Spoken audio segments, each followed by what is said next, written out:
Elizabeth grew up in a home where her parents often argued about different issues: money, responsibilities, and general misunderstandings. They weren't violent, but the constant disagreements made the house feel heavy and stressful, especially for a young girl of only 7 years old. She wished for a peaceful home, but the arguments continued. Eventually, her parents divorced. After the separation, Elizabeth stayed with her father. However, her aunt, her father's sister, felt that it wasn't suitable for a young girl to live alone with her father. So she took Elizabeth to live with her family, promising to care for her. At her aunt's house, Elizabeth returned to school and tried to settle in. But life there became difficult. The family was struggling financially, and sometimes there wasn't enough food, clothes, or school supplies. Elizabeth felt like an extra burden, and she often went to bed hungry. She loved her aunt, but poverty made the environment tough. By the time she reached grade 7, things got worse. Her aunt's household couldn't manage the expenses of another child. Elizabeth felt unwanted and stressed, and even her teachers noticed she was becoming withdrawn. When they tried to talk to her, she remained quiet because she didn't want to embarrass her family or seem ungrateful. One day, feeling hopeless and believing she was becoming too much trouble for her aunt's struggling family, Elizabeth made a bold decision. She ran away to look for a better life. She travelled alone to Bulawayo, hoping to find any work, even as a housemaid. For 2 days, she went door to door asking, "Do you need a maid?" But no one hired her.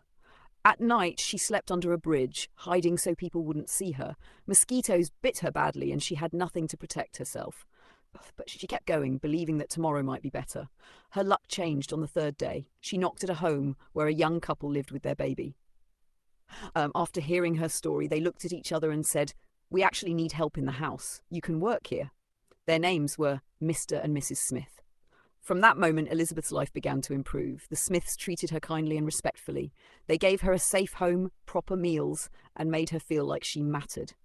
After 2 years, Elizabeth finally opened up to Mrs. Smith about her difficult childhood and how poverty had pushed her to run away. Mrs. Smith felt deeply for her and decided to help Elizabeth build a bright future. She connected her with counsellors who helped her regain confidence and see her own worth. Elizabeth had always loved hairdressing. She was talented with her hands. Mrs. Smith encouraged her to study it professionally, and Elizabeth enrolled in a hairdressing school where she performed exceptionally well. After finishing school, she started doing people's hair from home. Her customer base grew quickly. She saved money, improved her skills, and eventually worked in a professional salon where she learnt even more. With time, she saved enough to open her own small salon. No rent, fully hers. Years later, Elizabeth owned one of the biggest salons in Bulawayo, known for creativity, excellence, and great service. She used her success to uplift other girls, especially those from poor backgrounds, offering them training and support. Her childhood struggles did not define her, they shaped her strength. Along her journey, she met a kind, supportive man, a CEO of a successful company. He loved her deeply and respected her hard work. They built a beautiful, joyful life together. Elizabeth became a symbol of determination, proof that no matter where you come from, you can rise. The end.